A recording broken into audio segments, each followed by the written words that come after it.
this week they just have the Islanders are at home versus the Jets on Tuesday, and in Colorado to face the Avalanche on Thursday.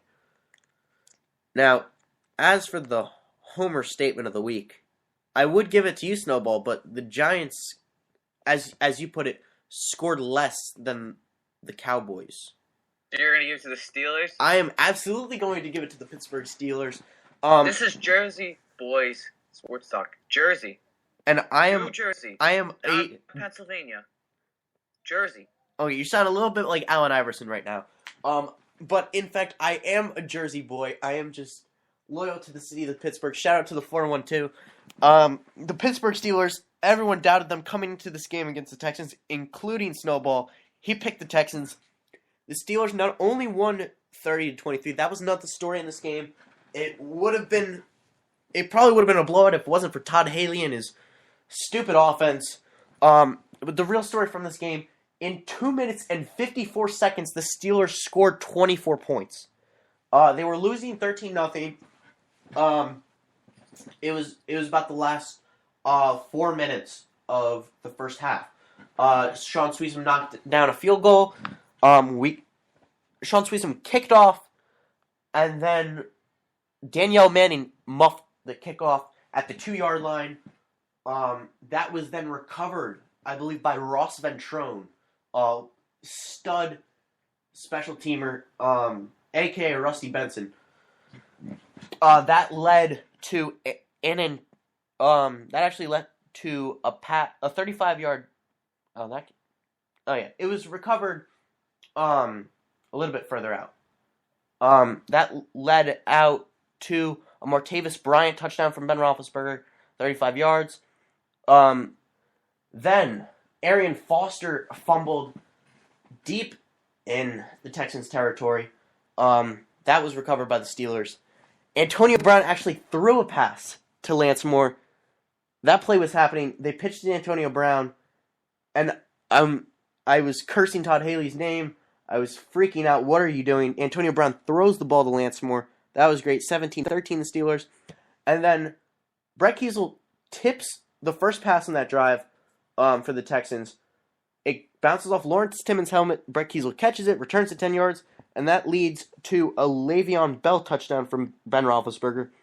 2 more field goals from the Steelers, which is a great game. The Steelers could tie the lead of the AFC North this week with the Ravens. So looking forward to that. For my homer statement of the week, the Steelers are winning the AFC North this year. Nothing more to it. Now for our Joel Embiid Memorial segment this week. We actually put this on Twitter, if you guys saw it. I don't know if you guys seen this on Twitter lately, but there has been a common thing where someone will find another person. It's usually a girl who talks about their favorite team. The kid then brings up some random player and says he's the best or whatever, and it turns out it's not actually a player from this team. The first one, it was actually a girl claiming she was such a huge fan of the Pittsburgh Steelers. The guy then said, Matt Bessler is the best linebacker to ever play. Whoever then Googled Matt Bessler found out that Matt Bessler is actually the left back for Sporting Kansas City. He's not a football player. He's actually a football player. Then we had some girl saying she was such a big fan of the Patriots. Someone then brought up, I'm trying to remember what the it was an actor, right? Right. Yeah. It was Peter Dinklage. The kid said, this girl, her handle is @Brady'sBetter. Said, I love the Patriots so much. Then this guy named Steven said, same. Peter Dinklage is amazing at wide receiver. Then she responds, I know, he's my favorite. Glad I drafted him on my fantasy team. Whoever then Googled Peter Dinklage found out that he is an actor. He's actually he's in Game of Thrones, right? I'm not sure. I believe he's in Game of Thrones. He's actually an elf. If you ever seen that movie, great movie. So we've decided I'm going to later this week. I'm not sure when. I had to plan this at the right time. But I'm going to recreate this experiment. We asked you who I should use, what team I should use, and what fake player I should use. So we've decided, based on your write-ins, we've decided we're going to look up a fan of the Tampa Bay Buccaneers and respond to one of their tweets saying Jackson Galaxy. If you don't know who that is, he's the guy from it's a TV show called My Cat from Hell. I think it's on Animal Planet or something. He's the host of that show. So I'm gonna say Jackson Galaxy is the best player on the Tampa Bay Buccaneers. We'll see how that turns out. So we'll let you know on our Twitter later this week. We also have the bruh of the week. Now, this was a no-brainer for me. From earlier today, Arkansas lineman Sebastian Tretola. Now, I don't even know. Snowball, did you happen to see this play? No, I did not. Alright, so I have absolutely no idea what kind of formation this was. Some kind of trick play. Offensive lineman who's actually, I believe he was lined up as a wide receiver. He was an eligible receiver on the play. Goes in motion, takes the snap, and throws it to the long snapper for a touchdown. So, we're going to link you to it on our Twitter. But for now, picture 350-pound lineman running away from, it was a linebacker chasing him, and throwing it to his long snapper for a touchdown on the goal line. Just a fantastic play. In Arkansas, they demolished University of Alabama, Birmingham. Just a great play. So, shout out to Sebastian. Great play.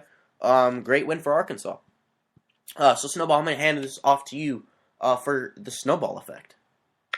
All right, favorite segment of the week. It is the snowball effect. It is Texas Tech. We kind of made this last second because, hey, Texas Tech gave 82 points.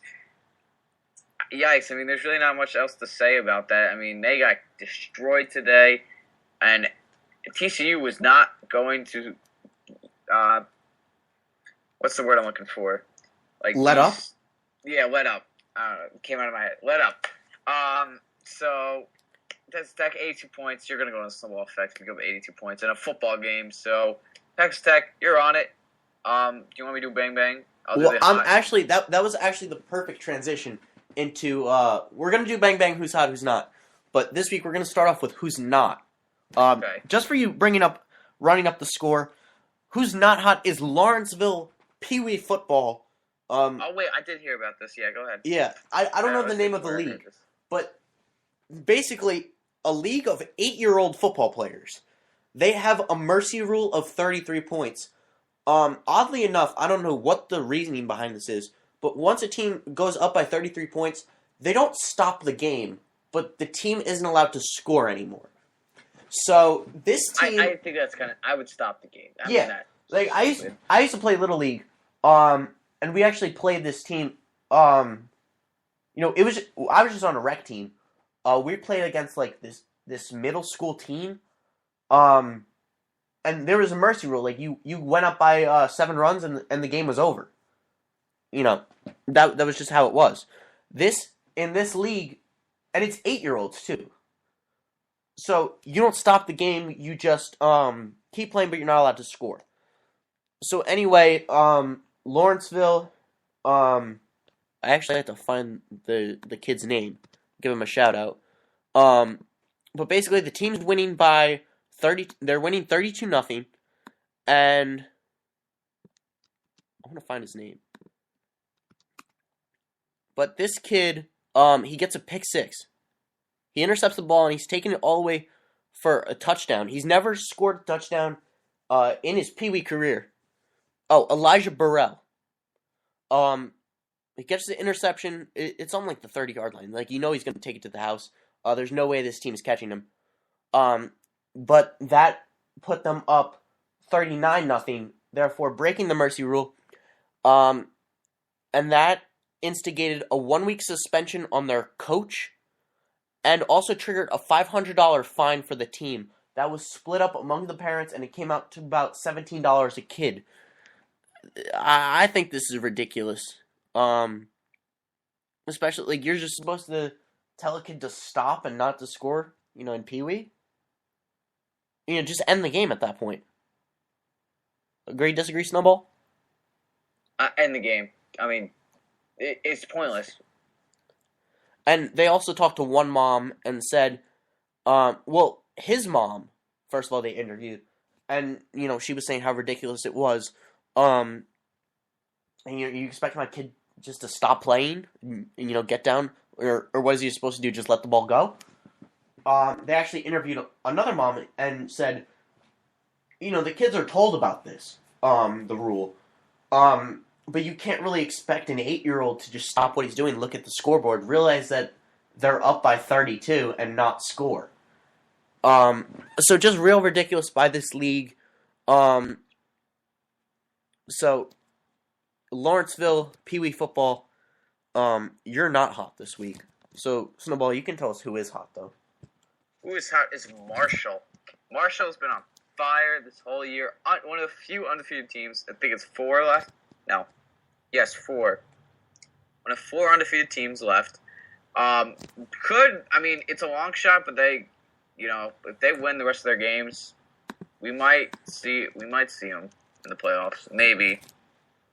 They gotta do pretty good. I'd like to see that. They could be a Boise State team, but better. Yeah. And they had a great. Their running back, Jaquette. No. All right, Han. No, it's Sorry, Han. Devon Johnson, number 47. Johnson. Sorry, Devon Johnson. Look at Florida Atlantic's roster. Devon Johnson, 272 rushing yards, 4 touchdowns. Hey, if that was fantasy, I'd be winning my league right now. So yeah, because you would have thought to pick up the running back from Marshall. You mean Ahmad Bradshaw? Yeah, okay. Bring it back to the Giants. Way to go. All right, he's on the Colts now. Devon Johnson had a great day.